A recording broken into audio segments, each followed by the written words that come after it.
여러분, 본문 내용의 역사적 배경과 흐름에 대해 제가 이제 본문 말씀을 나누기 전에 짧게 언급을 하고자 하는데, 여러분, 이스라엘 백성들이 포로가 되어 바벨론으로 끌려간 지 이제 70년 후에 바벨론 나라가 페르시아 고레스 왕 2세에 의해서 멸망을 당합니다. 솔로몬 이후에 북이스라엘과 남유다로 나눠졌잖아요. 그리고 나서 이 이스라엘이 아시리아에게 멸망을 당하고, 아시리아는 바벨론에 멸망을 당하고, 바벨로니아는 페르시아는 그리스에, 그리스는 로마에 멸망을 당하게 됩니다. 페르시아 고레스 왕은 바벨론 통치하에서 포로로 끌려왔던 이스라엘 백성들이 그들의 고국으로 돌아가서 무너진 예루살렘 성전을 재건할 수 있도록 조서를 써줘요. 그리고 이를 적극적으로 실행한 왕은 페르시아의 4번째 왕이었던 다리우스 1세였습니다. 다리우스 1세 때 비로소 이스라엘 백성들이 첫 번째로 이제 예루살렘으로 귀환을 하게 되죠. 바벨론의 포로 귀환이 모두 3차례가 있었던 거 아시죠? 근데 2차 귀환이 일어나기 바로 직전, 그러니까 1차와 2차 귀환 사이에 일어났던 일들을 기록한 것이 여러분 에스더서입니다. 때문에 에스더서는 여러분 문학 장르로 따질 때 역사서에 속합니다. 다리우스 왕은 그리스를 침공하려다가 죽게 되고, 그의 아들이었고 고레스 왕의 손자였던 아수에로가 이제 제위를 이어받아 페르시아를 통치하게 됩니다. 이때 페르시아의 포로로 끌려와서 남아있던 이스라엘 백성들이 그들을 없애고자, 또한 이스라엘의 공동체를 없애고자 말살하려는 세력으로부터 어떻게 자신들이 이 공동체를 지키고 자신들의 목숨을 지켜나갈지 대처하는 것이 우리가 읽었던 에스더서 1장부터 4장까지의 말씀의 이제 배경입니다. 아하수라는 이름은 히브리식 이름이고, 그의 페르시아 본명은 크세르크세스, 힘센 사람이라는 뜻입니다. 그는 22년간 페르시아를 통치했었고 주변 나라들의 영토를 많이 확장했던 왕이었습니다. 현재 이란의 남서쪽에 있는 산이라고 하는 그 도시가 당시 페르시아의 수도였습니다. 아하수에르 왕은 즉위한 지 3년 만에 수산성에 있는 모든 백성들, 가난하고 부자하고 할 것 없이 모든 백성들을 초대해서 큰 잔치를 베풀었는데, 이때 왕비 와스디가 잔치에 참여하라고 이렇게 왕이 제안을 했는데, 이 왕비가 와스디가 거절을 합니다. 이 콧된 센 이 와스디가 이제 왕의 말을 거절을 하니까 이때부터 어떤 일이 벌어졌냐면, 모든 페르시아 백성들은 남편에 의해서 가정이 다스리게 되었고, 남편이 쓰는 그 언어가 가정의 언어가 되었어요. 그러니까 남성 중심의 파트리아르시의 그 체제가 되어버렸다라는 거예요. 여러분 상상 못하죠? 권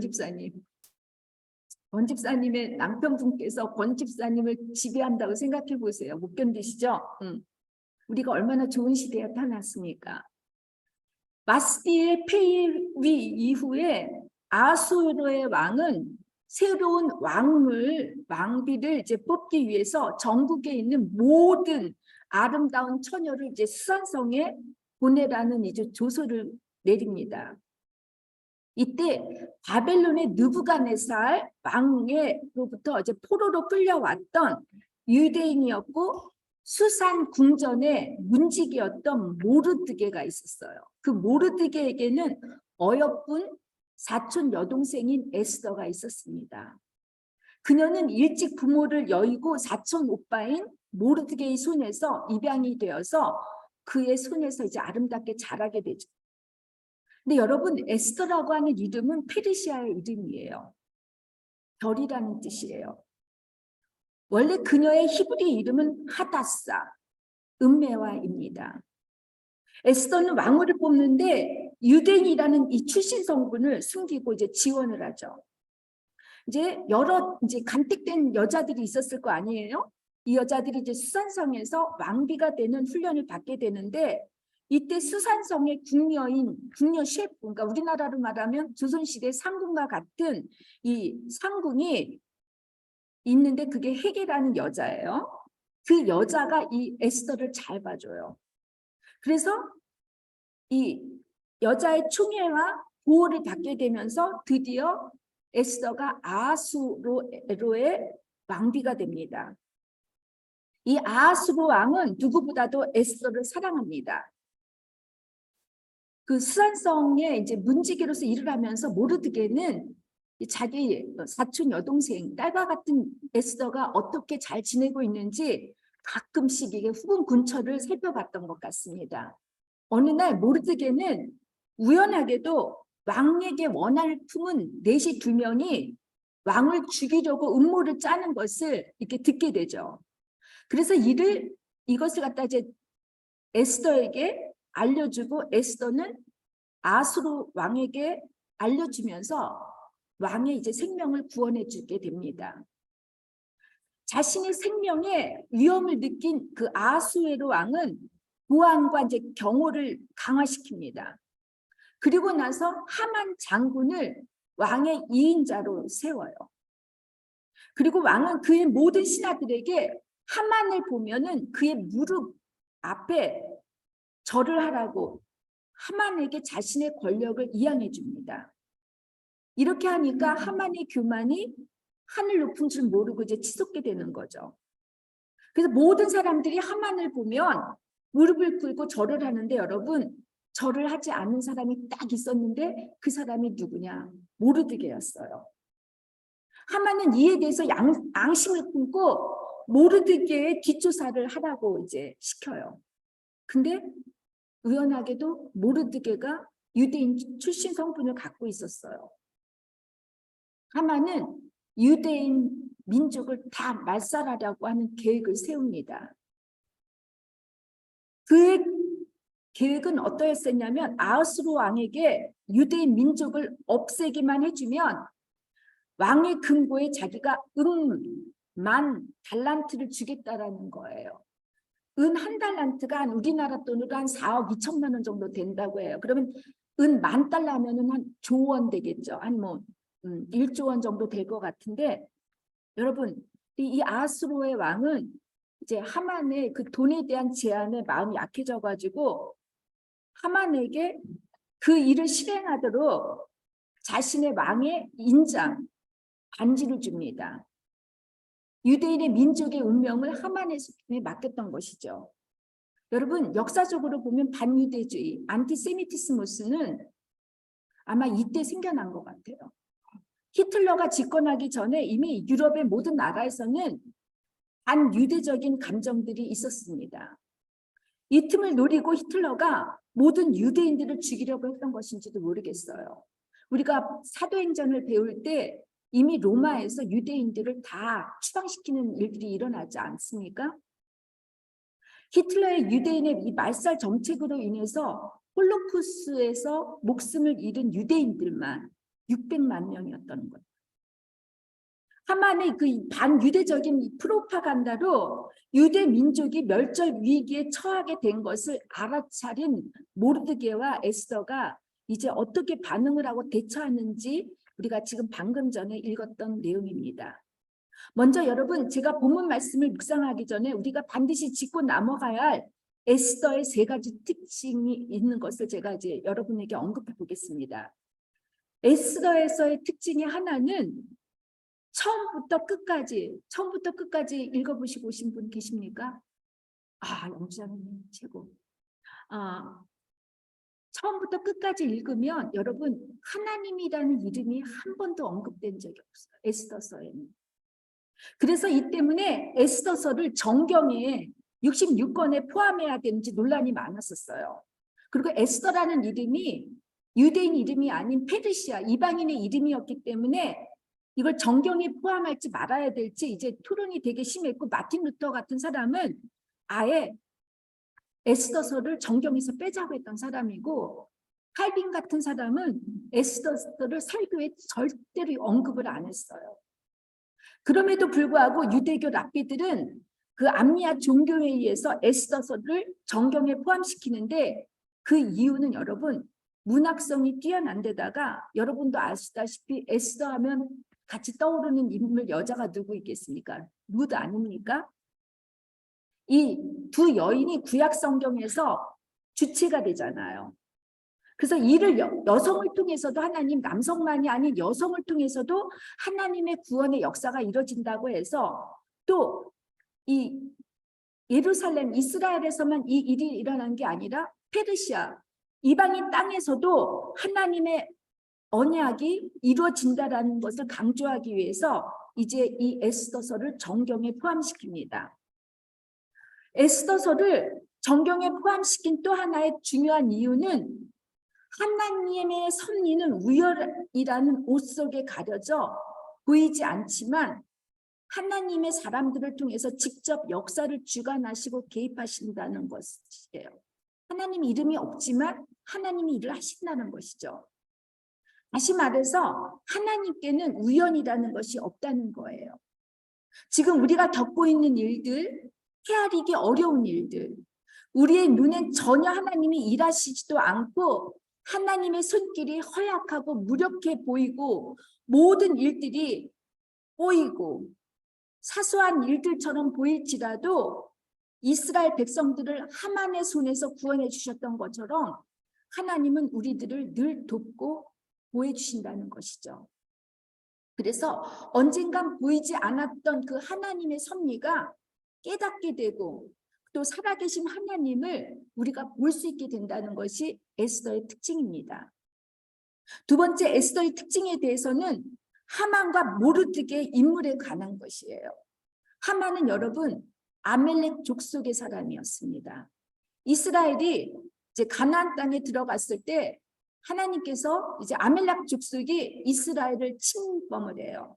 그랬을 때 하나님이 뭐라고 그러냐면 너네들이 가나안 땅에 갔을 때 아멜렉 족속들을 다 물리치라고 얘기를 해요. 근데 이스라엘 백성들이 순종하지 않았고 아멜렉 족속을 남겼어요. 근데 이렇게 남기다 보니까 어디까지 갔냐면 사울 왕 때까지 갔어요. 이제 사울 왕을 기반으로 이제 이스라엘에게 왕권이 생기는데 하나님께서 또 사울에게 뭐라고 그랬냐면 아멜렉의 왕인 아각을 없애버리라고 했는데 사울이 살려두고 말잖아요. 불순종을 해요. 이로 인해서 마침내 사울은 아멜렉 족속의 병사에게 목숨을 잃게 되고 또 사울의 왕조가 무너지게 되고 다윗의 왕조가 이제 생기게 되는 거죠. 그런데 여러분 놀랍게도 모르드게가 어디 출신입니까? 베냐민 출신이에요. 사울이 베냐민 출신이잖아요. 그죠? 아멜렉 사람에게 목숨을 잃었던 사울을 대신해서 이제 베냐민 출신인 모르드게가 아멜렉 출신의 하만과 이제 대결을 하는 게 에스더서인 거예요. 아멜렉 족속을 진멸하라고 하실 때 순종하지 않고 그들을 살려두니까 이스라엘 백성들이 그들로부터 계속해서 이제 괴롭힘을 당하고 있듯이 여러분 우리들도 신앙생활하면서 계속해서 방해받는 것들이 있습니다. 제가 가족 상담을 하다 보면 조상들로부터 끊어야 되는 것이 있어요. 여러분들 가만히 보세요. 여러분들 습관들 보세요. 특히 남자분들은 아버지가 하는 행동 그대로예요. 여자들 보세요. 어머니가 했던 말투 그대로 할 때가 많지 않습니까? 근데 좋은 것들을 받아들이면 참 좋겠는데 꼭 우리는 부모님으로부터 또 그 부모님은 그 부모님으로부터 계속 나쁜 패턴들을 이어받게 돼요. 예를 들면 제가 이제 가족 상담을 하다 보면 원가족 테라피를 할 때 가만히 보면은 어떤 사람의 나쁜 패턴이 있어요. 그래서 이제 그 가족의 그 족보를 보게 되다면 그와 똑같은 패턴을 가지고 있는 사람들이 있다라는 거예요, 여러분. 알코올 중독자가 아버지, 어머니가 알코올 중독자인 사람들은 대부분이 중독이 자식들도 알코올 중독장애 걸리지 않습니까? 이렇게 자자손손 대물림 되는 경우가 참 우리들 삶 속에 많아요. 주님께서 끊으라고 하신 것을 끊지 않고 불순종을 하게 되면 우리의 나쁜 패턴들이 계속해서 다음 세대로 이어지니까 여러분, 우리는 에스더서를 같이 나누면서 우리 부모님으로부터, 그 부모님은 그 부의 부모님으로부터 받았던 이 나쁜 패턴들을 주의 이름으로 우리가 끊어야 합니다. 그래야지 내가 끊지 않으면 나의 나쁜 패턴이 내 자식 대대로 이어지게 되면 이거는 되물림 될 수밖에 없습니다. 그러니까 여러분들 손에서 주의 이름으로 선포하기를 끊으시기를 반드시 바랍니다. 믿습니까? 세 번째, 에스더의 특징은 개인적인 중심의 신앙에서 이제 민족 공동체 중심적인 신앙으로 바뀌었다라는 거예요. 모르드게도 그렇고 에스더도 자신들의 큰 가치를 위해서 모든 지위를 내려놓게 되죠. 자신들의 지위를 내려놓고 이스라엘의 백성들과 그들의 공동체를 살렸던 것처럼 여러분, 우리들의 신앙은 나만 잘 먹고 나만 잘 살다가 천국에 가는 것에서 이제 벗어나야 합니다. 우리 주변을 위해서, 우리 나라를 위해서, 또한 이 세상의 세계를 위해서 책임을 지어야 된다는 게 신앙인의 자세라는 거예요. 그리고 그렇게 발전해야 된다는 것입니다. 이제 풍전등화와 같은 위급한 상황 속에서 모르드게와 수많은 유대인들은 어떻게 하죠? 붉은 베옷을 입고 죄를 뒤집어 쓰고 금식을 하며 대성통곡을 하고 부르짖습니다.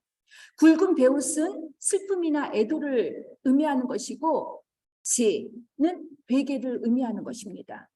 이스라엘 백성들은 왜 이런 일이 일어났는지 하나님을 원망하고 불평불만을 하지 않고 먼저 자신들의 죄를 회개했다는 것입니다. 여러분, 우리들에게는 조금이라도 어려운 일이 있거나 이해할 수 없는 일이 일어나면 어떻게 하죠? 어떻게 여러분 반응하십니까? 하나님을 원망해요. 꼭 그리고 이런 누군가에게 그 책임을 전가하려고 합니다. 각자 스스로 자기의 잘못과 실수를 뒤돌아보는 대신에 너 때문이라고, 당신 때문이라고, 당신이 그렇게 하지 않았더라면 이런 식으로 우린 불평불만을 쏟아놓습니다. 그리고 상대방에게 모든 책임을 전가하죠. 여러분, 그런데 남 탓을 하게 되면 문제가 풀립니까? 남편 탓, 아내 탓, 자녀 탓 하면 문제가 풀립니까? 문제 안 풀려요. 더 꼬이고 더 싸우죠. 이렇게 되다 보면 인간관계가 어떻게 됩니까? 깨지고 말아요. 공동체도 마찬가지겠죠. 누구의 목사 탓, 누구의 탓, 뭐 성도의 탓 이렇게 탓 하다 보면은 문제가 해결되는 게 아니라 문제가 더 꼬이고 갈등이 더 깊어져서 이제 깨지고 만다라는 거죠. 여러분, 어떤 문제가 발생했을 때 도저히 풀리지 않을 것 같은 이런 작은 문제라도 왜 일이 일어났는지 먼저 하나님 앞에 우리 자신을 돌아봐야 합니다. 하나님 앞에서 겸손하게 조용히 내 자신을 비춰보게 되면 성령께서 전혀 생각나지 않았던 그 숨어있는 은밀한 나의 죄를 하나님이 기억나게 하시고 회개케 하십니다. 진정한 회개는 여러분 해석이 안 돼요. 풀릴 것 같지 않은 인생의 모든 문제와 어려움들을 여러분 해결해 주는 게 바로 이 회개가 여러분 열쇠입니다. 모든 문제를 풀어주는 열쇠입니다. 이스라엘 백성의 위기 소식을 알게 된 에스더는 모르드게가 이제 궁궐에 들어올 수 있도록 의복을 보내주었지만 모르드게는 의복을 받지 않습니다. 붉은 베옷은 여러분 염소나 낙타털로 짜여진 거친 불편한 옷이에요. 이 옷을 벗고 내가 궁궐에서 입을 수 있는 화려한 의복을 줄 테니까 그것을 갈아입고 오라고 하지만 모르드게는 거절을 합니다. 인간적인 방법으로 에스더는 지금까지 자신을 사랑해주고 돌봐줬던 사촌 오빠 모르드게만을 살려주고 싶었을 것입니다. 하지만 절개가 굳은 모르드게는 에스더의 제안을 거절합니다. 자신의 안위와 편안한 삶이 아닌 이스라엘 백성의 구원을 위해서 목숨까지도 바치겠다는 삶을 선택한 것이죠. 그러니까 에스더가 이해가 됩니까?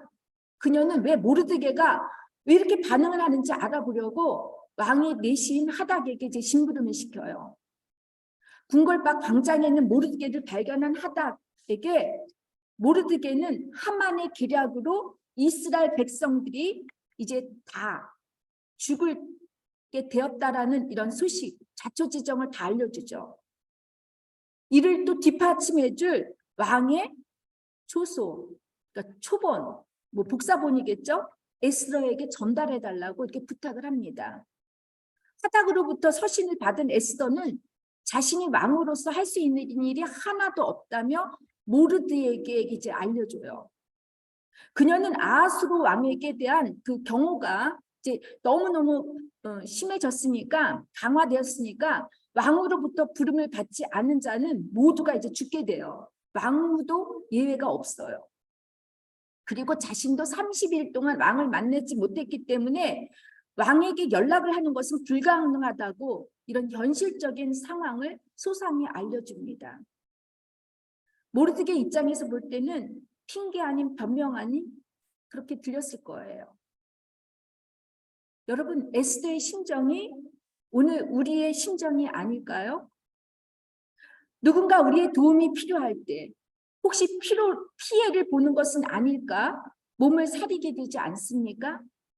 하나님의 선하신 뜻이고 이 뜻을 따르고자 이유를 찾으려고 하면 여러분, 이유는 딱 하나밖에 없어요. 하나님이 원하시니까 해야지 하는 것입니다. 그러나 여러분, 하지 않으려고 이유를 찾다 보면 핑계와 변명이 계속해서 늘어납니다. 장가 가야 하고 소도 사야 하고 농가밭에 나가 할 일은 많고 이렇게 시간이 없거나 형편이 안 된다고 미루고 있지는 않습니까? 주님이 원하시는 길은 여러분, 모두가 다 가길 원하는 편안하고 넓은 길이 아니라 손해가 되고 불편한 좁은 길이기 때문에 가는 것이 꺼리게 되고 두렵고 부담이 된다고들 생각합니다. 그래서 여러분, 주님께서도 뭐라고 하셨냐면 좁은 길로 가려고 하는 사람들이 많지 않다고 했습니다. 저는 여러분들께 묻습니다. 지금 여러분들이 바라고 원하는 소원들을 두고 기도하시는 것이 혹시 여러분의 편안한 길을 가기 위한 것이 아닌지, 아니면 혹시 좁고 험한 길을 가기 위해서인지 한번 생각해 보셨으면 합니다. 우리들이 바라고 소원한 것을 기도하는 것은 전혀 나쁜 것이 아닙니다.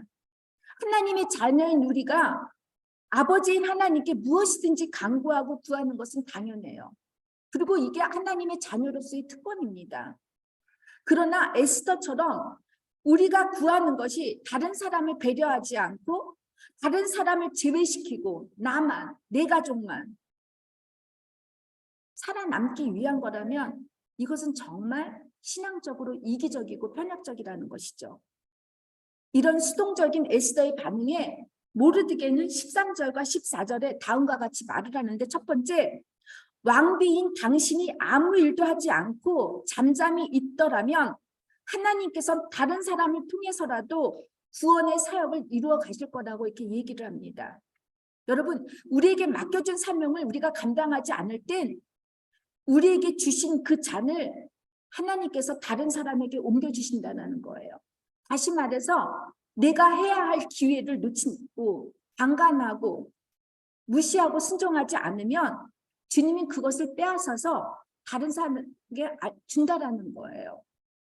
여러분, 빼앗기고 싶습니까? 여러분이 하나님께 주신 기회를 놓치고 싶습니까? 두 번째로는 맡겨진 일을 하지 않았을 경우 왕비와 왕비의 집안은 멸망당하게 될 것이라고 합니다. 어떤 이유에서든지 우리에게 맡겨주신 일을 하지 않고 싶을 때가 있어요. 마음에 들지 않는 사람 때문이고 또 그 사람이 미워서 죄를 짓느니 차라리 나는 공동체를 떠나서 조용히 신앙생활을 하고픈 마음들이 있을 거예요. 특히 코로나를 경험하면서 굳이 무슨 교회 가서 예배 드리냐고, 조용히 집에서 예배를 드려도 은혜를 받는데라고 생각하는 분들이 많습니다. 다른 사람의 영혼을 구원하는 것이 이제 별로 중요하지가 않습니다. 도리어 전도하는 난도 시험이 들고 듣는 사람도 불편하니까 좋은 것이 좋은 것이라고 생각하고 서로에게 듣기 좋은 이야기만 나누지 주님의 말씀 전하지 않습니다. 또 여러분 어떻습니까? 신앙생활하는 것이 내 중심, 내 초점에 맞춰 가고자 합니다. 내가 원하고 내가 바라고 내 가족의 중심이어야 되고 또 목회자 중심이어야 되고 교회 동행체 내 주변 사람들과 그냥 부담 없이 편하게 지내고 싶어 합니다. 조금이라도 트러블이 있으면 여러분 못 견딥니다. 못 참습니다. 그러면 여러분 어떡하죠? 그냥 떠나버립니다. 그런데 이런 사람들에게 모르드게의 입을 통해서 하나님께서는 멸망을 당할 것이라고 얘기를 합니다. 난 저 사람만 없으면 될 것 같아. 저 사람이 정작 없어지게 되면 내가 더 잘 살 것 같고 편안하게 살 것 같지만 여러분 어떻게 된다고 했죠? 모르드게는 너도 죽고 우리 백성 모두가 다 죽는다고 얘기했습니다. 여러분 우리 예수님께서 십자가를 지시고 죽으심으로써 많은 사람을 구원해 준 것처럼 내 이 한 사람이 죽고 내 한 사람이 조금만 참으면 또 한 사람을 다른 한 사람 그 한 사람을 살리려고 하면 여러분 결국 나도 살고 다른 사람도 살아난다는 것입니다. 그래서 가정도 그렇고 공동체도 모두가 떨어지지 말고 붙어서 살라고 하시는 말씀입니다. 이것이 바로 은혜입니다. 믿습니까? 세 번째, 에스더가 왕비 자리에 오른 것이 우연이 아니라 이 위기의 때를 위함이라고 합니다. 여러분 에스더서 1장부터 10장까지 전체를 읽다 보면 우연의 일처럼 보이는 사건들이 참 많이 일어나요. 와스디 왕후가 아하수로의 왕의 잔치에 거절을 해서 에스더가 그 자리를 왕으로 선발되죠. 왕후를 뽑는 자리에 궁녀 셰프의 눈에 들어서 에스더가 왕후가 될 수 있도록 도움을 받게 하시잖아요. 또 아하수로의 왕을 살해하려는 음모를 모르드게를 통해서 듣게 하시죠.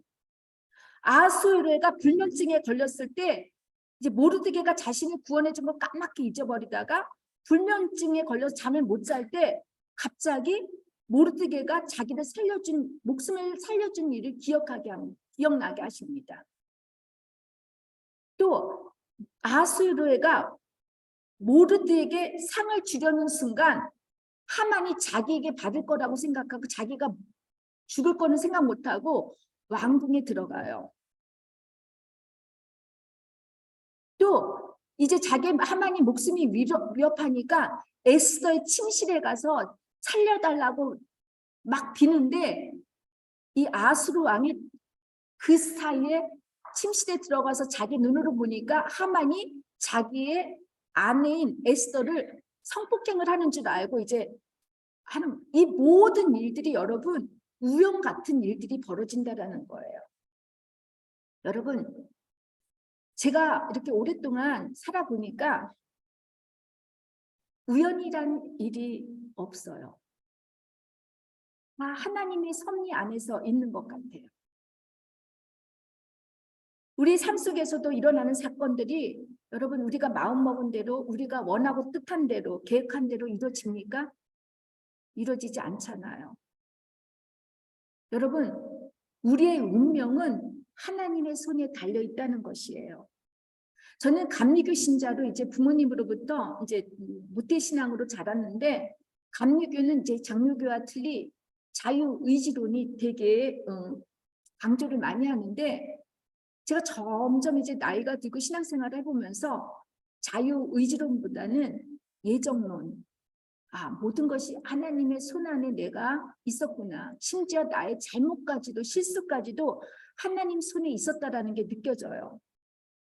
여러분이 여기에 나와서 외국에서 사는 것도 그리고 남보다 물질적으로 조금 풍요롭게 사는 것도 또 어떤 분은 지금 내가 고난과 고통을 받고 있는데 이 모든 것들이 해석이 안 되죠. 그러나 그 모든 것들이 우연으로 일어나는 일이 아니라는 거예요. 그 한 사람의 영혼을 살리기 위해서 하나님께서 일을 하고 있다라는 것이 믿습니까? 그럼 이때가 언제냐고 물어보시는 분이 계실 거예요. 누군가 영혼을 구원하기 위해 나를 필요로 하실 때가 바로 이때입니다. 즉 우리의 사명을 감당해야 할 때가 이때라는 것이에요.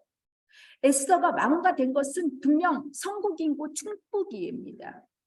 하나님께서 거저 주신 공짜의 선물, 은혜입니다. 많은 사람들이 이제 재물을 위해서 기도하고 건강을 위해서 기도해요. 또 좋은 직장을 위해서 기도를 합니다. 또 자녀들의 성공을 위해서 기도하죠. 열심히 기도해요. 또 어떤 분들은 더 11조를 내고 헌금을 하고 교회 봉사도 많이 해서 내가 많은 축복을 받고 싶어 합니다. 정말 하나님께서는 그럼에도 축복해 주시죠. 근데 그게 축복을 받지 못하는 사람보다 축복을 받은 사람들이 따지고 보면 참 적어요. 그렇죠? 근데 우리들은 받은 거는 다 축복이라고 얘기를 해요. 받지 못한 거는 반대로 생각을 하죠. 근데 여러분, 이 축복을 너의 이웃들에게, 다른 사람에게 나눠주라면 이건 사명입니다. 예를 들면 제가 우리 아들에게, 아들이 참 이쁜 짓을 잘해요. 예를 들어서 용돈을 받고 싶어서 이쁜 짓을 잘하면, 그리고 또 마마 내가 돈이 이렇게 필요하니까 나 좀 돈 좀 주세요 하면 저는 주겠어요. 근데 우리 아들이 줄 때는 이거는 그라티스, 그냥 선물이에요. 내가 주는 거예요. 그런데 제가 아들에게 야, 너는 이 돈을 가지고 너의 친구들, 너의 가난한 사람들에게 좀 나눠줄 수 있겠니? 이거는 여러분 사명이라는 거. 믿습니까? 여러분, 에스더가 왕후가 된 것이 이때를 위함인 것은 이스라엘 백성과 공동체를 구원하시기 위해 하나님의 섭리였고, 이것이 에스더에게 주신 사명이라는 것입니다. 우리들 중 어떤 분들은 내가 혹시 에스더처럼 이 다음에 성공을 해야만 사명을 감당할 수 있겠더라고 하시는 분들이 있을 거예요. 뭔가 짱하게 이뤄놓아야지만 내가 더 많은 사람을 구원하는 데 도움이 되지 않을까 생각하시는 분들도 있을 거예요. 그래서 여러분, 나는 아직은 아니라고, 아직은 때가 아니라고 미루시는 분들이 있습니다. 내가 조금 더 돈을 벌고 조금 더 안정이 되면, 또 아이들이 어느 정도 자라게 되면 내가 이제 사명을 감당하겠노라고 하시는 분들이 있는데, 여러분, 하나님께서 여러분에게 주시는 기회는 한순간이 될 수가 있어요. 여러분이 기회를 놓친다고 생각해 보세요. 여러분, 반면에 성공은커녕 지금 인생의 나락에 호적거리고 있는 나에게 무슨 사명 같은 거냐고, 무슨 이때냐고 이렇게 말씀하시고 속상해하시는 분들도 분명히 있을 것입니다. 당연히 하나님이 계시지 않는 것 같고 하나님이 나를 버리신 것 같지는 않을까 섭섭함이 있을 때가 있습니다. 나의 고통과 고난에 하나님께서 전혀 관심이 없다고 느껴지실 분들이 있습니다.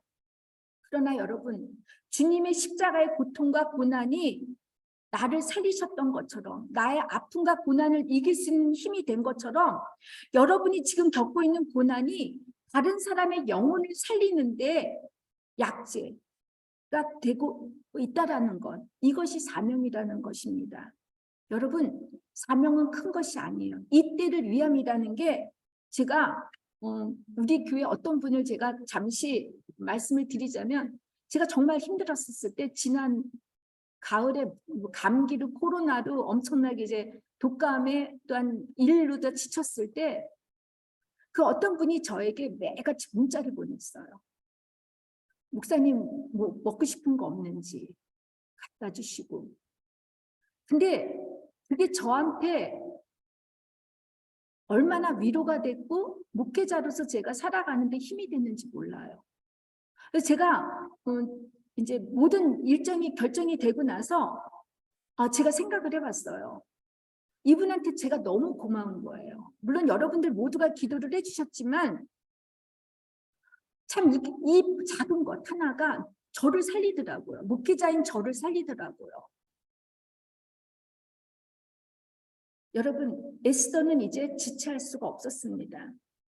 그녀는 유대인들 모두를 수산성에 모이라고 했고, 모두가 3일 동안 먹지도 마시지도 말고 중보 기도를 요청합니다. 그리고 죽으면 죽으리라. 이런 각오로 아수에로 왕에게 가겠나로가 이제 결단을 합니다. 여러분, 인생의 막다른 골목을 만난 것처럼 앞뒤가 꽉 막힌 어려운 상황을 만났을 때 여러분, 죽으면 죽겠노라고 하고 기도해 보신 적 있습니까? 있었어요?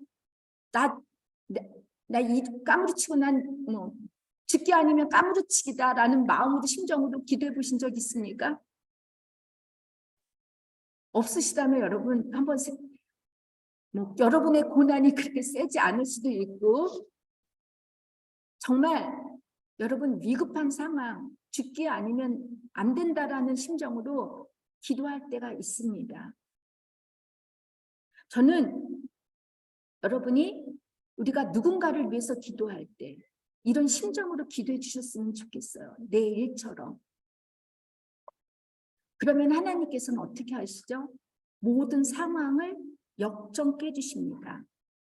이제 말씀을 맺겠습니다. 여러분, 그 한 사람의 영혼을 구원하기 위해서 하나님께서는 여러분과 저를 지금까지 인도해 주셨고 부르셨다고 믿습니다. 여러분, 이 때는 미래 완료가 아닙니다. 바로 현재 진행형입니다. 바로 지금을 위함입니다. 여러분의 개인적 신앙이 공동체를 위함이고 더 나아가 이 세상을 위한 복음의 사명자로 귀히 쓰여지고 그래서 또 이것이 쓰여졌을 때 주님이 부르실 때 여러분 주님 저는 이 때를 위해서 쓰여지기를 바랍니다. 이렇게 고백하는 동참하는 여러분과 제가 되기를 주님의 이름으로 축원합니다. 기도하겠습니다. 하나님의 뜻을 저희들은 알 수가 없습니다.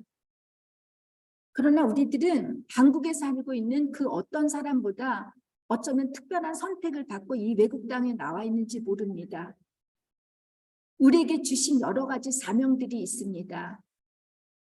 그 사명은 우리가 커다란 무언가를 이루는 것보다 그 한 사람을 위해서 그 한 사람의 영혼을 구원하기 위한 거라면 하나님 우리 모두가 순종하며 하나님 앞에 예스할 수 있는 그런 신앙인들이 다 되게 도와주시옵소서. 예수님의 이름으로 기도를 드립니다. 아멘.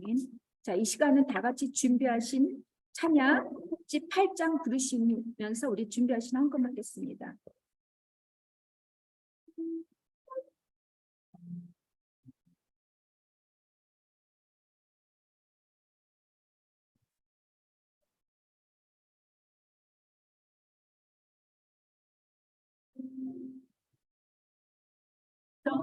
떠으로 갈때 이때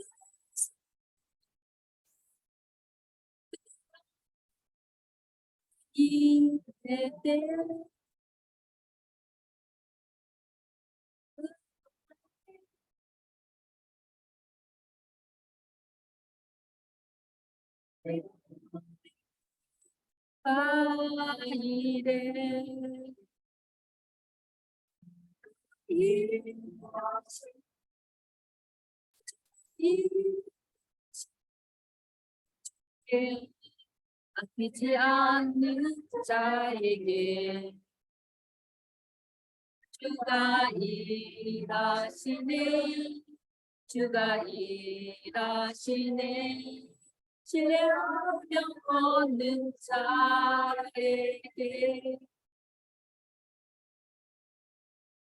모인 이곳에 주님 함께 계신 우리는 거지 적은 떡과 물고기 드릴 때 모두 고백해요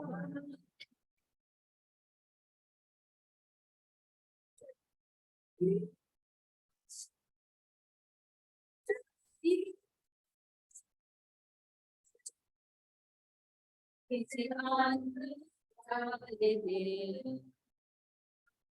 주가 일하시네 주가 일하시네 신뢰하며 걷는 자에게 주님 우리가 갖고 있는 그 적은 물고기와 보리떡으로 하나님은 커다란 역사를 이루어셨듯이 저희들이 주님께 드리는 이런 작은 봉사 또한 헌신과 번금과 이 모든 것을 통해서 하나님의 커다란 역사를 이루실 줄 믿습니다. 하나님, 갖지 못하여 더 드리고 싶은데 드리지 못하는 우리 형제들, 자매들의 마음이 있습니다. 주님, 더 큰 물질과 건강과 여러 가지 축복을 허락해 주셔서 주님의 나라를 위해 꼭 쓰임 받을 수 있도록 하나님 허락해 주시고 지켜 인도하여 주시옵소서. 예수님의 이름으로 기도를 드립니다. 아멘.